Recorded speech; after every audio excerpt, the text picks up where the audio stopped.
La realizzazione di un deposito e di un polo logistico dedicato alle terre rare nell'area di Porto Marghera, in sinergia con altre infrastrutture del nord-est, assume un valore strategico per il futuro industriale del Veneto e dell'intero paese.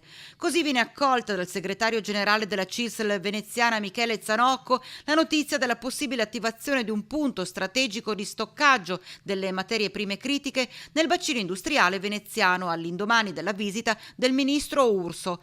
Secondo l'esponente sindacale si tratterebbe di un'opportunità per trasformare l'area in un punto di riferimento europeo di innovazione tecnologica, diventando, prosegue Zanocco, un modello di sviluppo capace di dare nuove prospettive al territorio. Posizione molto più cauta e critica a quella assunta invece dalla CGIL veneziana. Noi non siamo contrari a questa discussione sulle terre rare, noi vorremmo capire però quali potrebbero essere i progressi e le ricadute di questa iniziativa sul nostro territorio, sia in termini occupazionali sia in termini reddituali. Ad oggi non abbiamo informazioni di questo tipo, al di là dei proclami, vorremmo capirla bene.